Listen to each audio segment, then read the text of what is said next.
Hey guys, here's the second part of your 5-1 video notes. And I'm going to try to go through this relatively quickly, but just wanted to remind you of a few things. When we have a radical symbol and a small number here, that's the index, and that indicates the root that we're taking.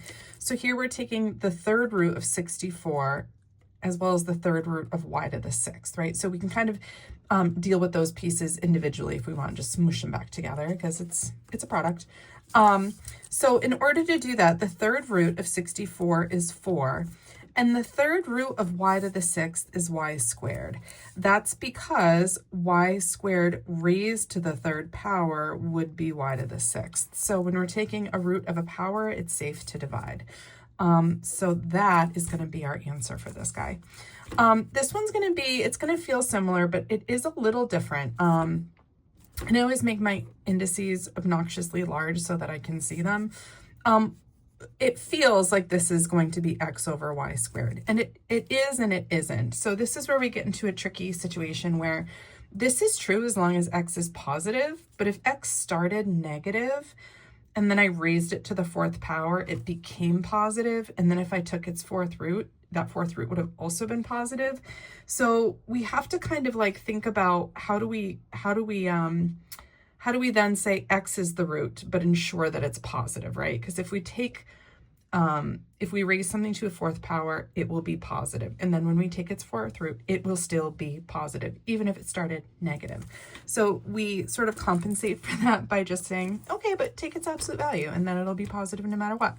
So this is only going to be true when you're taking an even root of a variable. And to get around this scenario happening all the time in math, you'll see that going forward, the problems will say, assume all variables are positive, and that way we don't have to keep putting that absolute value symbol there.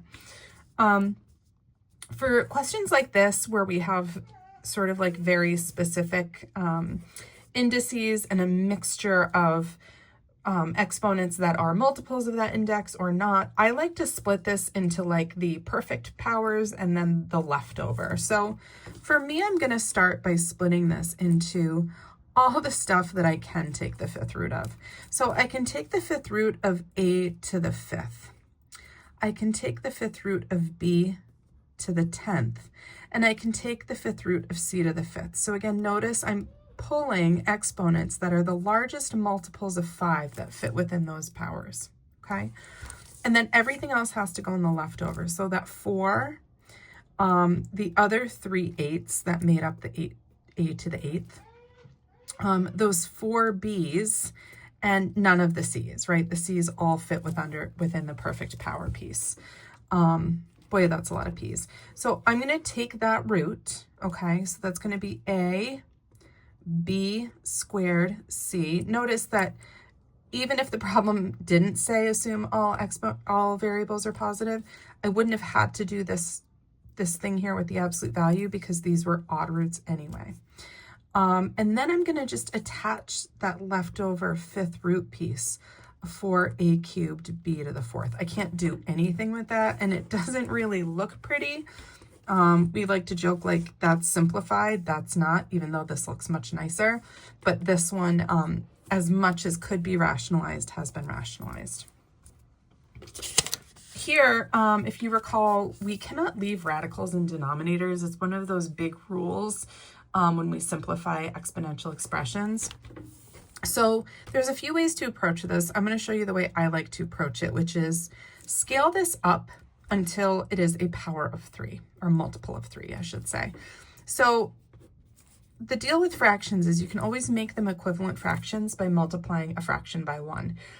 You're multiplying by 1 as long as the numerator and denominator are the same value, right? So in this case, I'm going to say, if I multiply the bottom by the cubed root of y, I now have a total of 9. I can stick a 1 there if it makes me feel better. A total of 9 y's in the radicand, which I can take the cube root of. And I'm allowed to do this as long as I do it up here too, because really all I've done is multiply by 1. When I do that, I have x cubed root y in the numerator, and now I have the cubed root of y to the 9th in the denominator. And what's sort of special is, like, if I'm going to multiply a cubed root by a cubed root. I can write that sort of radicand together under one shared cubed root, okay? And when I do that, I'm going to have the cubed root of y to the 9th, which is y cubed. So here's my answer here. If I were just going to multiply like the cubed root of y times the square root of y, I'd have to do some very creative stuff with my powers, and it wouldn't be this clean. So just sort of like make these match when you do this process to rationalize the denominator. And the last example for model number 4, this looks really gnarly. It's really not that bad. We're just going to do what we did before. We're going to treat this fraction like a division problem. We're going to subtract powers for common bases. So 14 divided by 2 is 7. Please don't write down 12. It's tempting to subtract those numbers because it's what we've been doing with the exponents. But 14 and 2 are coefficients. They are not exponents. We need to divide them, not subtract them. This x has an exponent of 1. And if I subtract 3/4 from 1 or 4/4, I'm going to have 1/4. Y to the 1/3 has nothing to simplify in the denominator, so I leave it. And then a negative power in the denominator is a positive power in the numerator. So I've listed these. It's multiplication's commutative, but it's customary to list these in alphabetical order, which is why I've done that. So that's model problem number 4. We're going to finish up with number 5 and 6. This video is going to be a little bit long, but not too bad because this will start to feel very familiar. And I won't go over the full explanation all over again. Like this one, we should go, oh yeah, that's easy peasy. 5 radical y's plus 6 radical y's is 11 radical y's, right? This one, I want to subtract those. They do not have a shared radicand, so they're not like terms. But again, I'm looking at cubed root. That's a 2. That's a 54, which we might remember from before is 27 times 2. 27 is a perfect cube.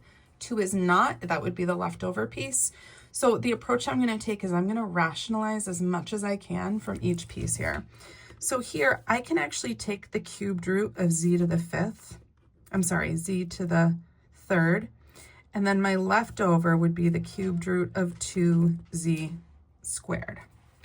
Then I'm going to subtract to keep that z. Keep my cubed root of 27. That's the perfect cube piece or factor of this radicand. And then the other piece is the cubed root of 2z squared.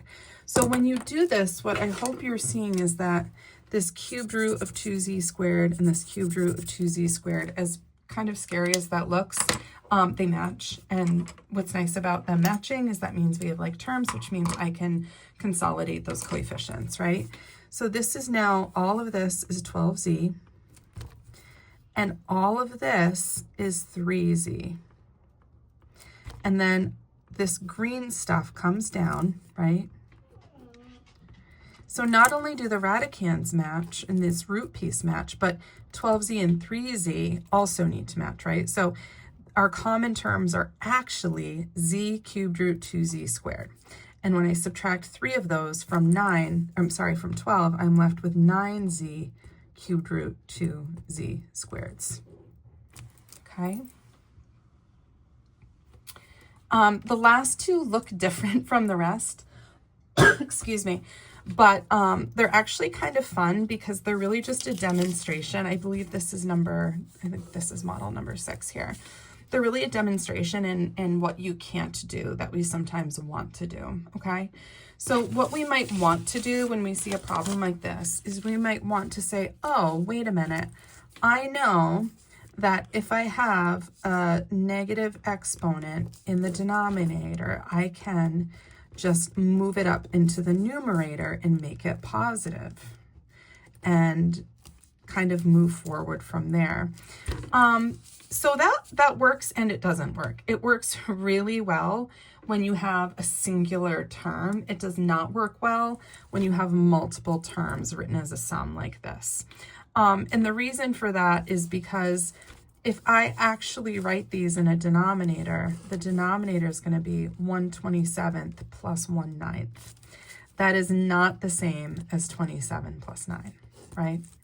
27 plus 9 is not the same as 1/27 plus 1/9 because these need a common denominator to be added and these do not. So we can't just sort of like start moving things around. We need to consolidate those two terms first. So the way we're going to do that is I'm going to say that my numerator is 3 to the negative 2 or 1/9. My denominator is 1/27th plus 1/9. Okay, so it looks kind of gross for a minute. I have this gnarly complex fraction, but it is going to clean up. In order to add these, I'm going to rewrite that 1/9 as 3/27. That way I can combine them into 4/27. Now, a fraction divided by a fraction says, some people call it keep change flip, right? That's the same as 1/9. Instead of dividing by the fraction, I can multiply by its reciprocal. So again, I said if I add those, I get 4/27ths. So its reciprocal is 27/4. And when I multiply those, these will reduce, and my final answer will be 3/4. So considering how it started, that simplification of 3/4 looks pretty nice, right? And this one's going to be really similar. Again, we need to clean up the numerator and denominator separately before we then do that last division. So again, in this case, we should be pretty comfortable at this point knowing that 2 to the negative 1 is a half and 2 to the negative 2 is a fourth. So when I do this, I have 1/2 minus a fourth over 1/2 plus a fourth. And again, when I clean that up, I can think about this 1/2 being 2/4, this 1/2 being 2/4, so that I have 1/4 divided by 3/4. And again, we don't like to divide by fractions. We are more than happy, though, to multiply by their reciprocals. So when I do 1/4 times 4/3, I end up with a third, which again is a much nicer way to sort of see that this problem can be simplified to 1/3. So that's the end of the 5.1 guided notes. Make sure that you try your side-by-side problems, and then I did already post the answers to all those, so go ahead and take a peek and make sure that your answers match. And if they do not, or if you have any questions or concerns, please ask me in class when you see me again.